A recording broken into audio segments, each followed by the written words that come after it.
burning the midnight oil. Today is 1,407 days since Richard was murdered, and we do not have his body. We were given yesterday from our CAO, Casualty Affairs Officer. I believe Rob was told by him that he's like number six Casualty Affairs Officer. That just shows you 1,407 days. I don't know how many Gold Star families, we are now a Gold Star family, have, six casualty affair officers. So, yeah, let me see if I'm on and we'll get started. I'll get my pace. And it looks like everything is working.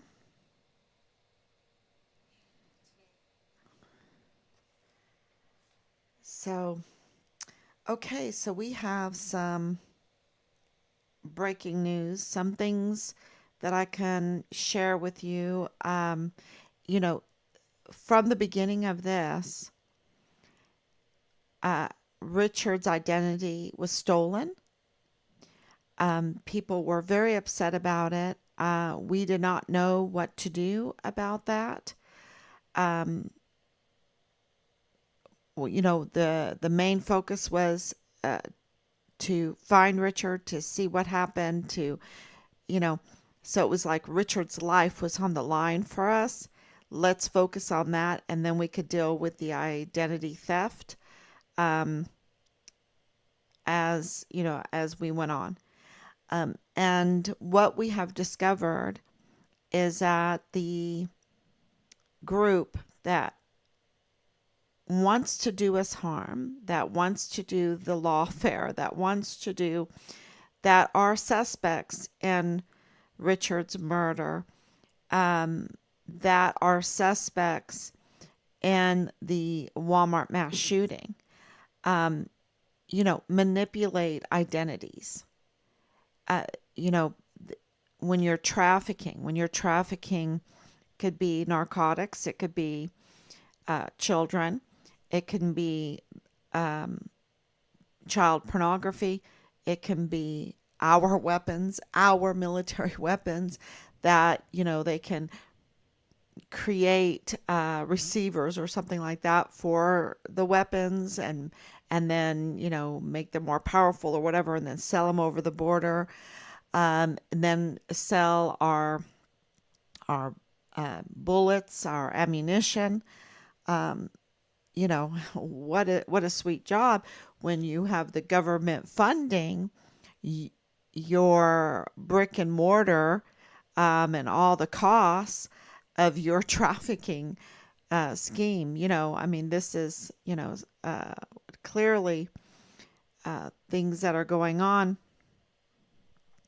And, it's very, very big money. It's very big money. And when you've done it for years and you get away with it, and you have our criminal justice system in chaos. It's absolutely in chaos in El Paso because you have a usurper as a district attorney. Bill Hicks is a usurper. And we did draft a letter today to Montoya. We'll be sending that off to him.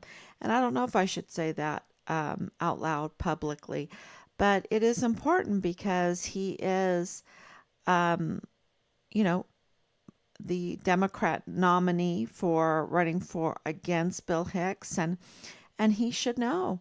He should absolutely know what's going on with Bill Hicks, right? So we'll hopefully get that out to him tomorrow. And he has a lot of decisions to make. We all have decisions to make, and it seems like people make some bad decisions, and this whole identity theft thing is a bad decision. It really hurts our whole society. And I heard that Leilani Hart and James Courtney Hart are now divorced, and Leilani Hart is attempting or did change her name. So she's changing her name, um, and, is this, just you have to ask, is she trying to hide? Is she trying to run? Because she hasn't reached out to us.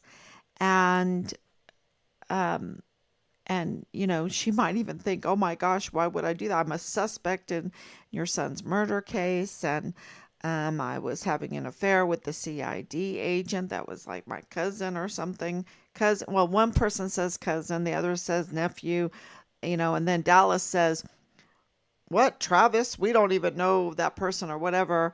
Um, so there's so many inconsistencies, and that that's not true, because there is in that family a huge connection um,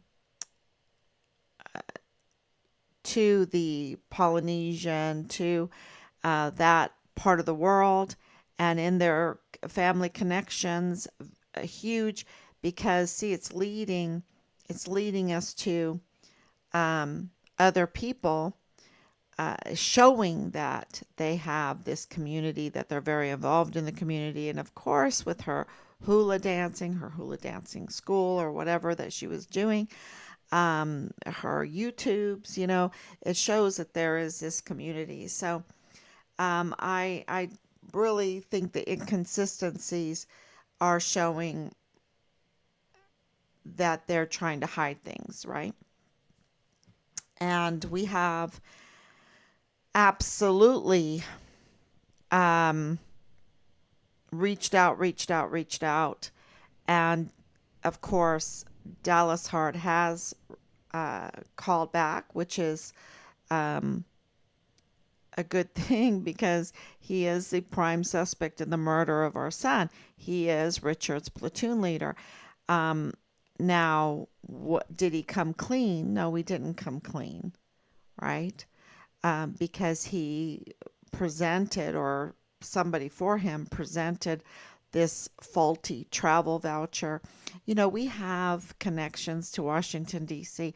We have well, really 76 years of military experience in our family.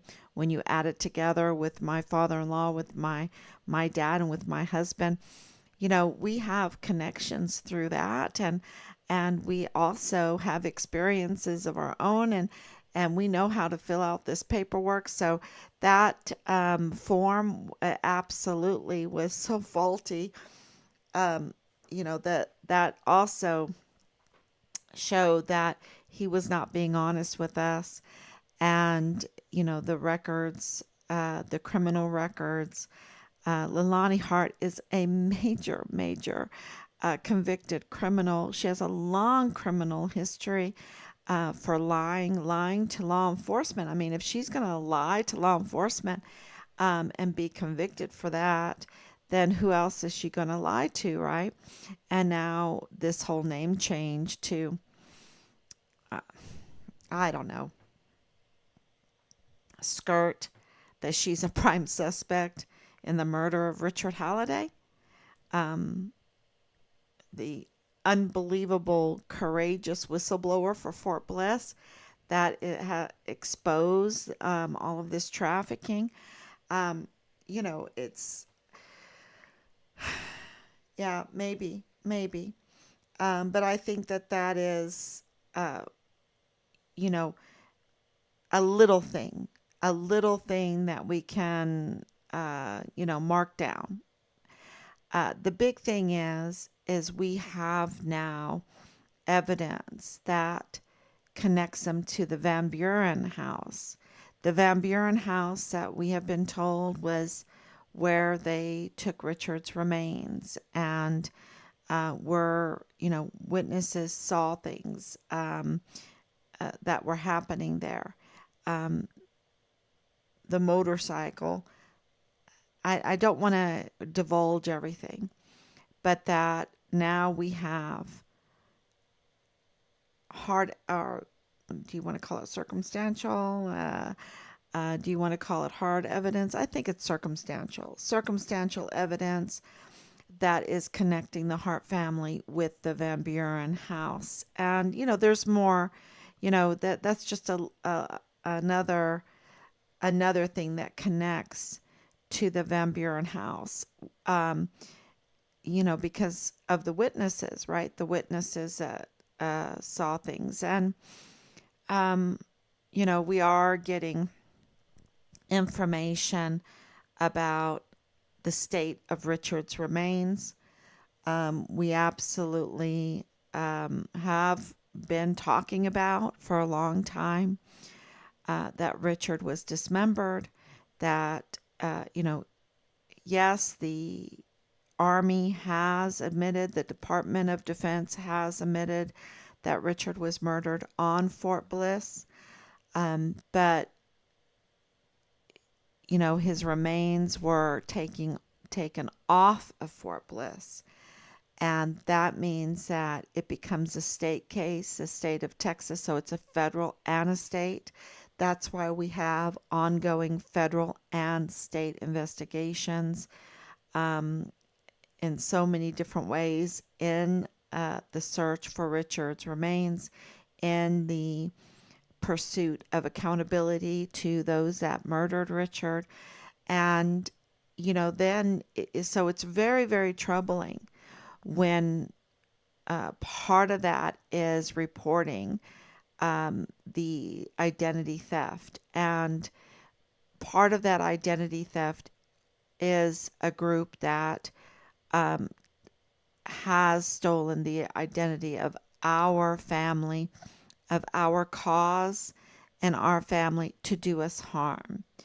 And threats, and really, really vile and vulgar things, very vile and vulgar, to a Gold Star family, right? To a Gold Star family, to a Gold Star family of a whistleblower on Fort Bliss who wanted to protect children. Okay. And so we're absolutely able to get information now that we couldn't get before. And so that's why things are starting to come out about Richard, and what he, we can have a very sure footing on that, what he was standing up against, and who was the suspects of who was going after him.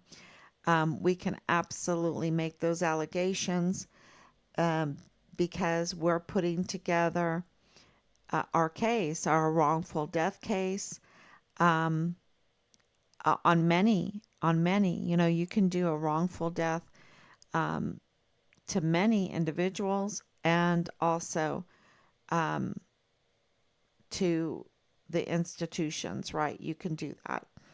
So, from what I understand, and so to get all the evidence together, because it all costs so much money, but to make sure, and this is to make sure that our discovery and everything is, very focused um,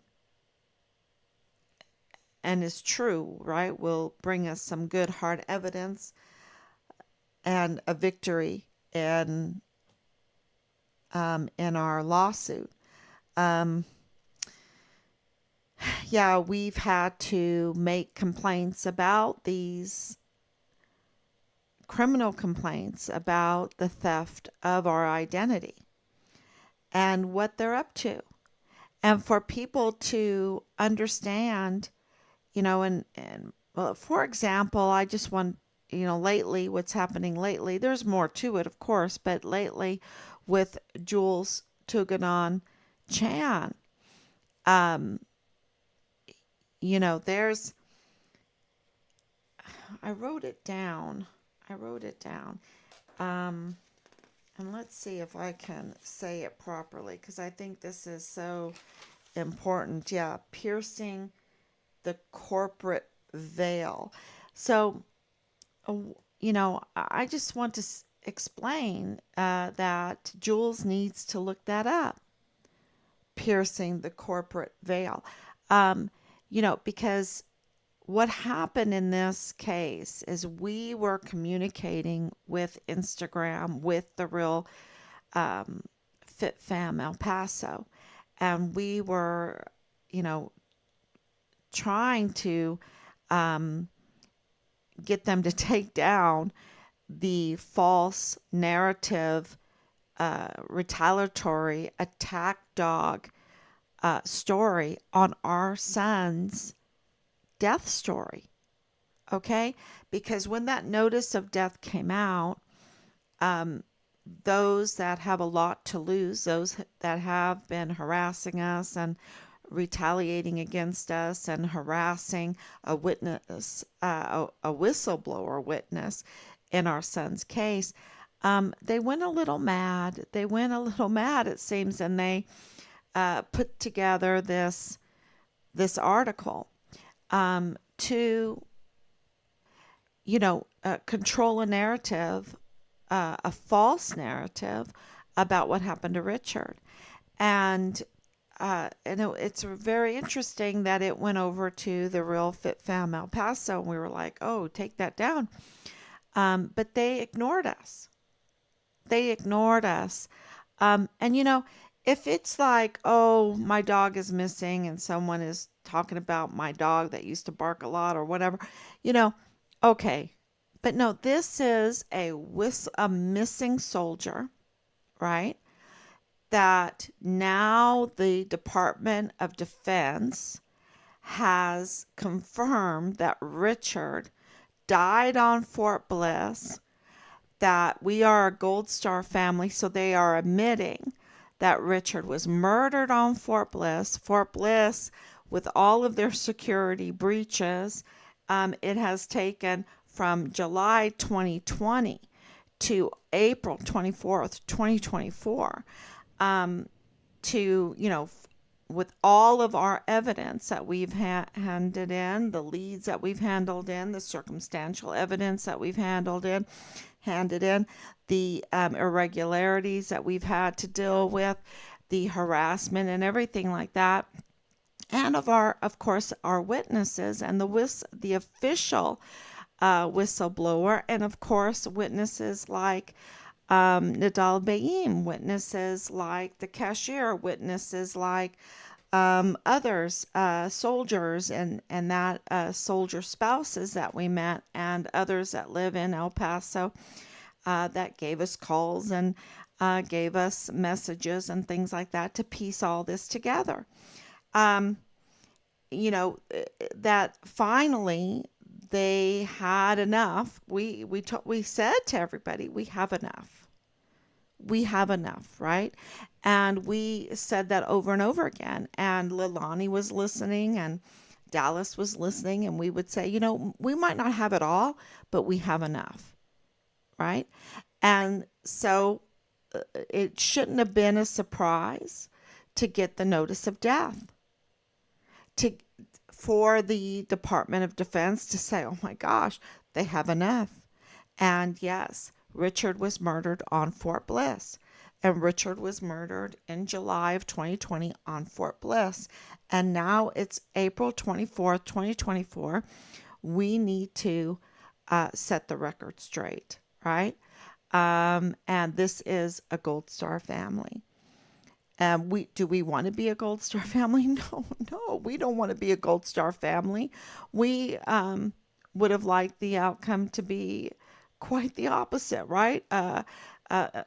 Richard living, and but that's not the case. Um, well, I shouldn't say that. He's living. He's living in heaven, right? Um, so this is, but no, he was, for the case of this capital murder case, he was murdered on Fort Bliss. Of course, we have our faith, but Richard was brutally murdered. And of course, we've heard that he was charred We've heard that he was dismembered. We've heard that, they had to use the dental records, to identify him. We've heard that because there were multiple burial sites, that there are multiple autopsies. We have these autopsy numbers. We turn them in. We got Mario Raskin Ortiz's name from that, right? And we asked that, and then we looked into it, and then he is he's illegal. He's illegal, and he's not even qualified for that position. And the people that put him in that position, the city commissioners, they were led by Judge Veronica Escobar, and of course Joanne Bernal, who now resigned. She resigned. Um, and you see that people are leaving. They're leaving. Um, in so many different situations because of everything that we have discovered, exposed, the leads that we have submitted, because the CID asked us to do it, because the generals asked us to do it. And we're getting to know more and more of the people.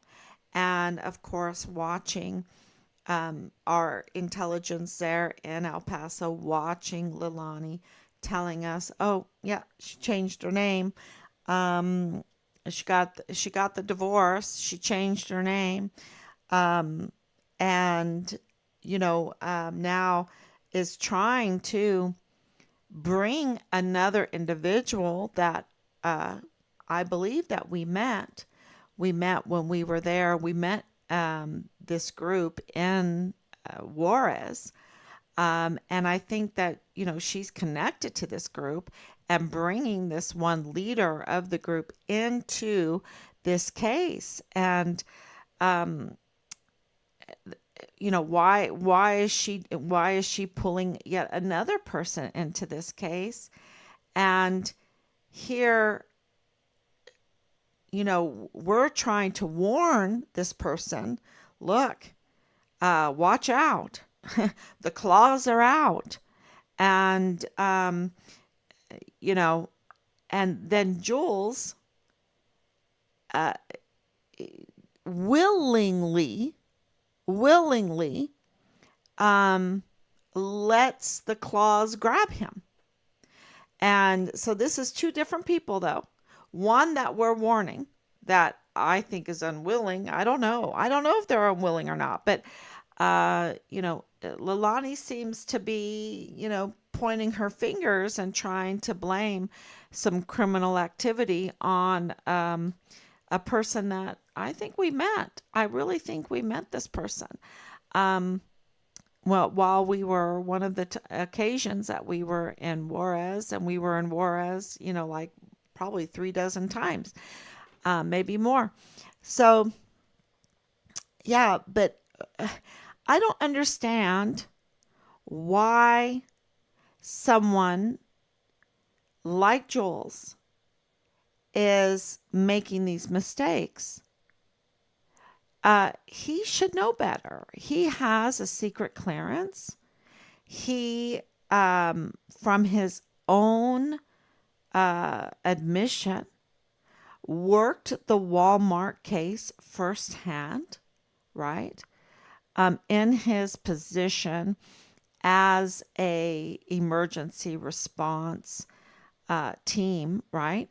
Worked the Walmart, the real life scenario, worked the Walmart case firsthand, meaning that he is absolutely connected to all the people that are involved in the Walmart case, and and didn't stop there.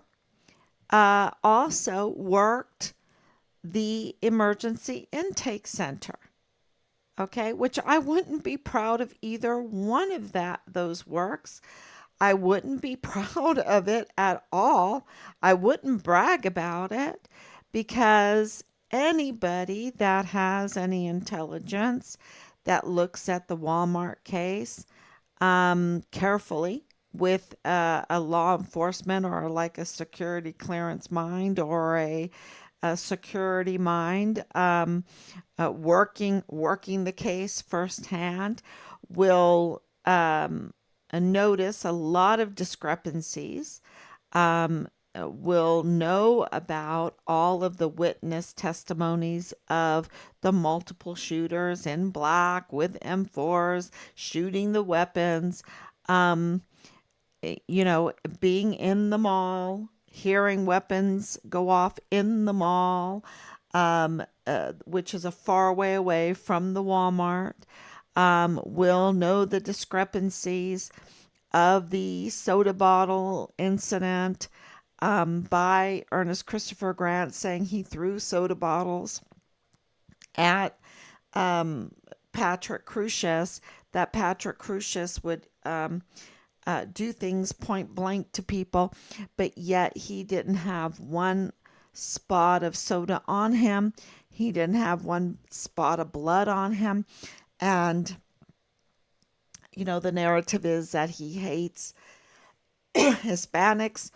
And yet in court, he said no, he denied it. You have to watch the videos. And then he proves it by getting in his car and going to an intersection where there is a Hispanic cop, a police, and in a very nice way, holding his hands up, is saying, you know, I'm the guy, you know, here I am. You can handcuff me and arrest me, whatever. To a Hispanic. Why would he do that? Um, he proves that, you know, he doesn't have a bias, right? So, and him being having a severe mental condition, not my words, that's the federal judge's words, so much so, and there's so many discrepancies, so many problems with the case that they had to plea deal the case. And you see Bill Hicks now, having so many problems with his own usurpation of the district attorney's office that he's having to just plea deal cases, because he cannot go into court. He's botching every case that he touches. And here we're giving it out every day, every day. And we're talking about the emergency intake center. We've talked about, the CYS and Olga being in charge of the children as far as the care of the children, the welfare of the children. And now we have Jules Tuganon Chan being in saying that he had a leadership role over the intake center. And, in a congressional hearing, you had the question, where are the 85,000 missing children? Where are the 85,000 missing children from 2021 and 2022? Right? 85,000, not 100, not 500, not 1,000, not 10,000, not 20,000, not 30,000, not 40,000. We're talking 85,000 missing children. And how can you say on your CV, oh, I had a leadership role in this? I wouldn't want to put my name on that. I think that Jules is making some really bad decisions.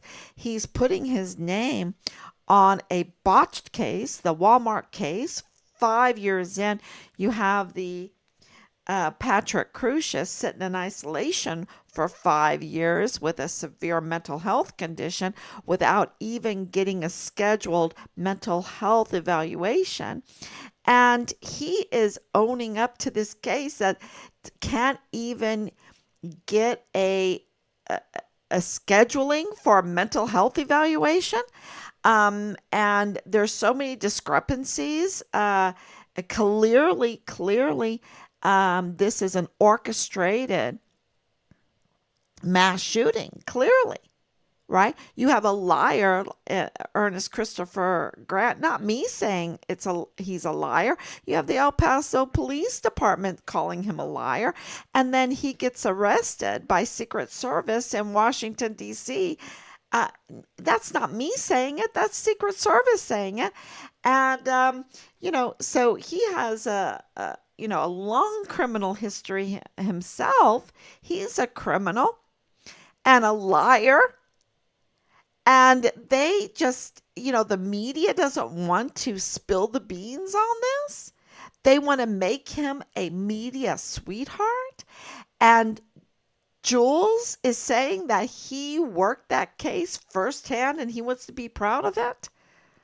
When people were murdered and they're not getting justice, he's making some wrong decisions. And now, instead of coming to find Richard Halliday, instead of going to his Instagram, uh, uh, well, I shouldn't say his Instagram, but Fit Fam El Paso, the real Fit Fam El Paso Instagram, where we were communicating with him, asking him to put up our story of Richard's death, which is not that long, but it's true, right?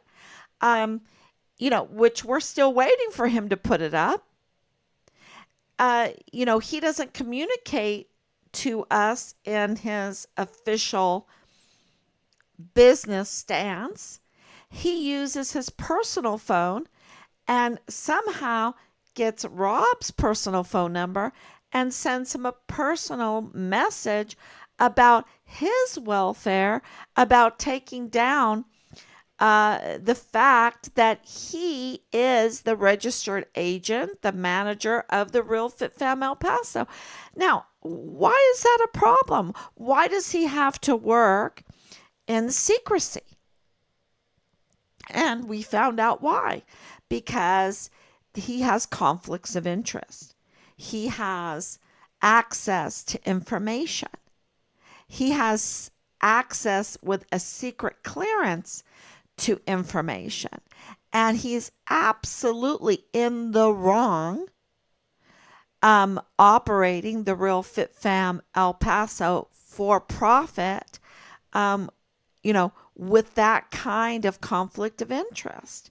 And so we're saying that, and he's like, contacting us personally with his personal phone number, which is then piercing the corporate veil, right? That is what our assessment of this is, that there's something fishy there, right? There's something fishy, and then you look it up and you're like, oh yeah, he is acting like the Real Fit Fam El Paso is his personal ownership, right? And so there's something really fishy. Now it gets even fishier.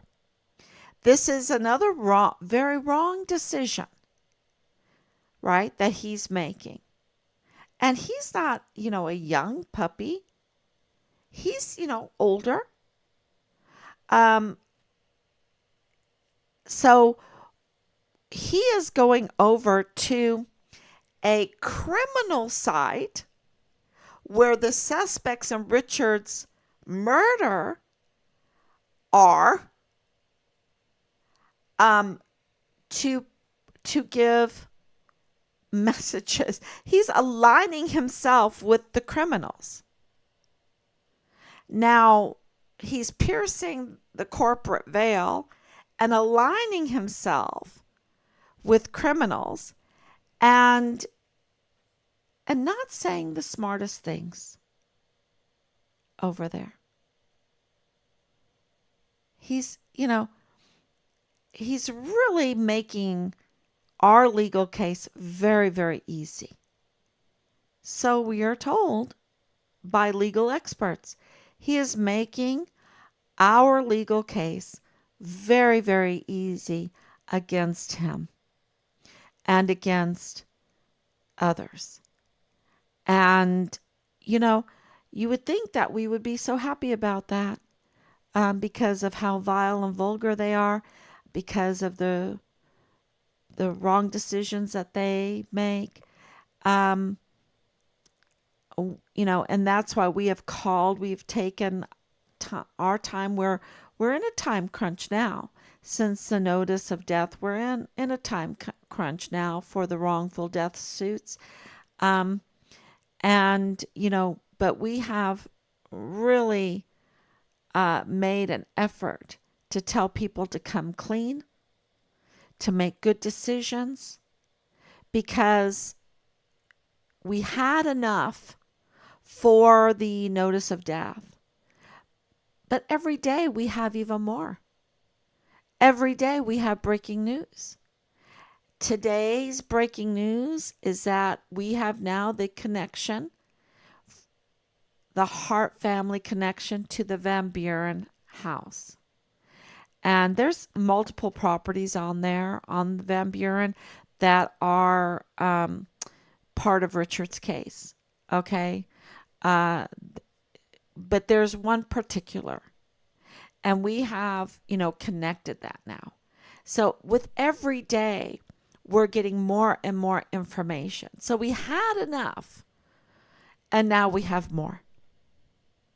And I think that's really important for those that have made some bad decisions, that have aligned themselves with the suspects of the murder of our son, that have aligned themselves with a criminal identity thieves, right? Identity theft, that have participated in harassment and threats against our family for, wanting to know what happened to our son.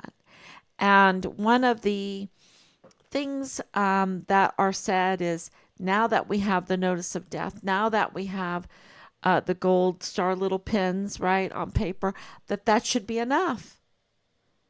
That should be enough, and we should just go away. No, no, that's not how things work. There's something called restitution. There's restitution that has to be paid for accountability, for healing. There's no forgiveness without restitution. And I think that is not taught, um, in our schools. You're just supposed to forgive and forget, without any restitution nowadays, right? You're just supposed to say, oh, okay, whatever, and just go on. And then you have bitter feelings, right? You have bitter feelings, and you're like, okay, I forgave them. I forgave them. But you don't have any peace at all. You have no peace, and you do have these bitter feelings and stuff like this. And that's why we have all of this mental health problems, because there's no restitution, there's no peace, right? There's no justice, there's no accountability. And with all of this happening yesterday with Trump, to see this lawfare, where did that lawfare come from? Well, it's because of the lack of accountability, true accountability, with restitution. And what can restitution be? Well, in Texas, for murder, it's death. It's the death penalty. You know, and and you know that needs to be on the table with Richard's case. And restitution, can come in, different forms. Um, so, there is no really peace without that. We call it accountability, but the accountability has to have a payment, right? A payment. Uh, and in Texas, you have to pay with your life. That's the restitution for taking a life. You have to pay with your life. And, Richard was absolutely retaliated against continuously and severely for being a whistleblower of the trafficking, of trying to protect children. And he, um, paid with his life unjustly. Okay? They murdered him. This is unjust. And they brutally murdered him. And they dismembered him. And the word is that they charred him, meaning they burnt him. It's kind of like another Vanessa Guillen. It sounds like that, the cutting up and you know, what is this? A standard operating procedure? It's just horrific. It's just really horrific because Enrique, he had his head cut off. I mean, what is this? Did they chop him up too? I mean, and I'm sorry, rest in peace. Oh my gosh, I'm so sorry. Um, we need to stop this brutal, to stop murder, to stop this brutal murder. And how are we going to do it? By, presenting a gold star. Um, the gold star, I have to say, um, it holds great, great, great value, right? Great value. It holds a great meaning. Otherwise, they wouldn't give it. And it just is heartbreaking. It's so heartbreaking. But at the same time, it's not restitution, right? It's an acknowledgement of Richard's death. That's what that is. But Richard, now that we have the acknowledgement of Richard's death, that it becomes a capital murder case. And so it's not with the acknowledgement of the death, um, you know, it's a new chapter. It's a new chapter with President Trump. It's a new chapter in our son's case, um, because now it has become a capital murder case. And now it's time for accountability. Now it's time for restitution and discovery, for the lawsuits. They wanted us to do the lawsuits at the very beginning before we even had an acknowledgement of what happened to Richard. Now we have an acknowledgement by the Department of Defense that Richard was murdered on Fort Bliss. And we have the gold stars. And that is why it means so much. And with that, now we have to get the accountability. So in the legal system, there's an order of things. And you just don't walk away in the middle of the order to get things done. You've got to finish it. And so we've reached the acknowledgement, and now, in order to bring some blessings to El Paso, we have to move forward to get this accountability, to get the restitution, so that people in El Paso, not only us, but people in El Paso and the soldiers, the Fort Bliss service members, will have peace, because they're suffering, y'all. I hear it all the time how they're suffering. And we did get, this is another piece of news that came out today, that a body was found. Remains were found, and the team that has addressed those remains is for a murder case.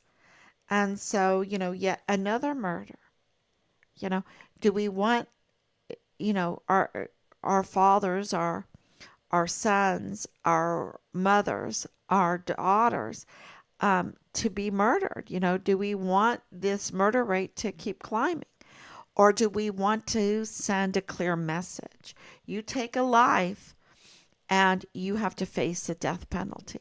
You take a life and you have to pay restitution. And so, this is how you restrain evil, right? And in Richard's case, there's a lot of cover up. There's um, a connection, a total connection because of today, too. Richard's case is the Walmart case, and the Walmart case is Richard's case. If Richard's case gets solved, like they want to put the Walmart case on cold ice. They wanted to put Richard's case in cold case. We didn't let that happen. We fought to keep his case alive and out of cold case. And yet, with the Walmart case, they've really put it on ice. They haven't done anything to it, right? So, and I want to make this very clear for El Pasoans as we move forward to get accountability in the murder of Richard, this acknowledgement that we received on April 24th, 2024, and now yesterday with the Gold Star pens. And we're very appreciative for that. It should have came a long time ago, but we're very appreciative for it. It's all in God's timing, and now we have to move forward through. We can't quit in the middle, right? In the middle, and we have to get the accountability and the restitution. And as we do that, the Walmart case will be solved, y'all. The Walmart case will also come to light. And as there will be punishments and restitution and accountability, it will be like the Walmart case, right? Because they are so interconnected. And it's all going to come out because we have confirmation that it's connected. Okay, very connected. The same people. And so as we get accountability, we'll be getting accountability for the victims of the Walmart case. For Richard and for the Walmart case. And I think that is huge. And pray that Yvonne Rosales will understand what is going on. I don't believe, it seems to me she does not have good legal help right now. I think she's all on her own. I think she's very alone. She might have a lot of people around her, but she's very alone because any good team around her would have marched her out a long time ago and she would have asserted her rights because from what I understand, El Pasoans have not been happy with Bill Hicks at all. Not happy. And have seen what retaliatory actions were put against that were false lies and everything against Yvonne Rosales. Absolutely.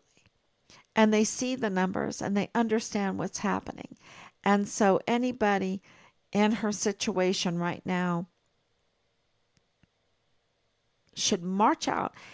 Her team should be absolutely marching her out to take her rightful place as a district attorney. So we're, saying justice for Yvonne Rosales, justice for President Trump, and justice for Richard Halliday.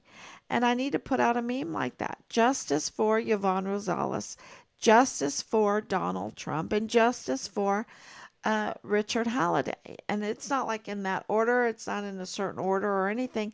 It's just, I just said it in that order. Because Yvonne Rosales needs to come forward. Yeah. And assert her rightful place. Yeah. And Jules Jules needs to reevaluate what he's doing because he's hurting himself. He's hurting himself by aligning with this criminal group um, that, you know, it's the losing team. He's aligning himself again with the losing team. It seems like he aligned himself with a losing team with the Walmart case. He aligned himself with a losing team with the emergency intake center, 85,000 missing children. And now he's aligning himself with the losing team again. And he could lose everything. You know? Um, it's just so sad. Is that what our education is doing to our young people? I mean, he's not that young, right? He's not that young. I mean, he's not old, but he's not young. Um, but you would think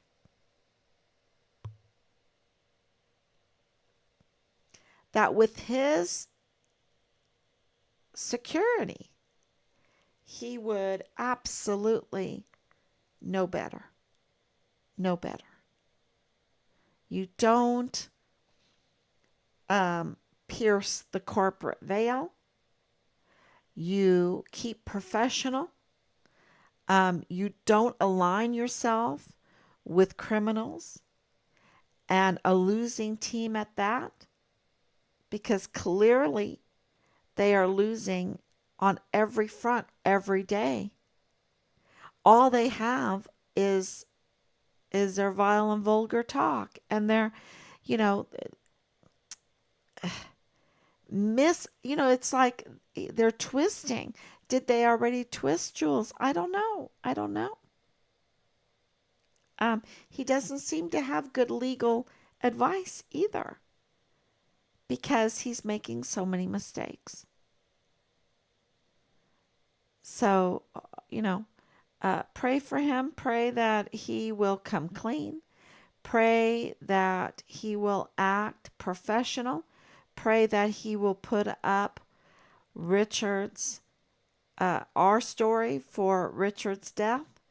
Um, you know, he needs to change direction. That's what he needs to do. So let me see if there's any comments. I know it's very late tonight. Anicia, thank you so much. As always, he's our hero, living in heaven, our angel. Yes, yes, absolutely. And we feel his spirit.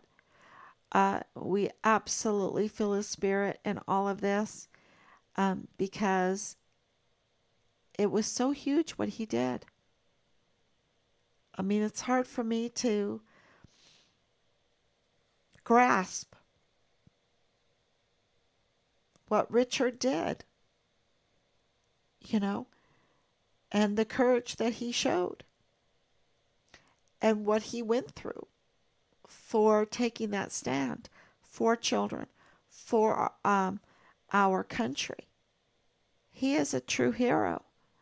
And it's not that because I'm his mother that I'm saying that. Um, it really is. This is the way it is. This is where the evidence proves him a hero. It declares him a hero. And so, praise God. Praise God for that. And we're going to fight for him. And we're going to fight for the service members. And we're going to fight for El Paso. And that will fight for our country. And those that are brought in this in a bad way need to be, beware of their tactics. And for Jules to just willingly be caught in this web, instead of doing the right thing, he's making, oh man, he's making a bad situation even worse. And so, yeah, and yesterday I said this is a new chapter for President Trump. This is changing subject. And then today he's what, way over $50 million in 24 hours. Um, he is getting just incredible support because people understand that lawfare uh, actually is happening. And that's why I said it gives us credibility, because in Richard's case, it's absolutely been lawfare, and we can use that in our wrongful death suits. Um, and it really helps our case. And I think that President Trump will be okay. And I think that he will be the next president. I really do. You don't get this kind of outpouring of support, and you don't get that much retaliation if he wasn't auditing, right? Don't forget, it was his administration that was auditing what Richard was reporting. um, that is that's why they were so afraid, because there was action actually happening, instead of like in Richard's case, when Jesus Nieto was the supervisory FBI director, or maybe he still is, I don't know, um, uh, and blocking. And that's why Veronica Escobar could say, oh, let's bring in the FBI, because she knew that it would block it. Supposedly, seemingly, she's up to no good. She was the judge bringing in um, Mario Raskin Ortiz. And she was working with Bernal, right? Joanne Bernal. And absolutely knows what's going on. That's her job, to know what's going on politically in El Paso. And she has let El Pasoans, in my opinion, to be treated very, very badly and way overtaxed, and robbed, and then also to not get justice in the Walmart case and in Richard's case and many other cases, and have this usurper as the district attorney, um, and let the victims of the Walmart case be put in the hands of Mario Raskin Ortiz. She knew that he wasn't qualified, you see. I mean, she is really culpable for the debacle, the chaos, the mess, that beautiful ancient city, El Paso. Beautiful El Paso with beautiful people, what they have gone through by these small group of up to no gooders, right? Up to no gooders. So, yeah, uh, yeah, we are. The notice of death wasn't the end, and that's the message for today. And also the breaking news, the connection with the Van Buren address, which is, we believe, where Richard's remains were processed, um, and they sold the house. They uh, uh, totally refurbished the whole house. But we'll see. We'll see what happens. Um, and we just want to thank everyone so much, and we're just asking those that that know something to come clean before it's too late. It's just about too late, but not quite too late. And so who knows? It's in God's timing, and we're moving pretty swift, though. There is some time limits here, so time is of the essence, and we hope you come forward, and we hope that people start making the right decision um, from what they know.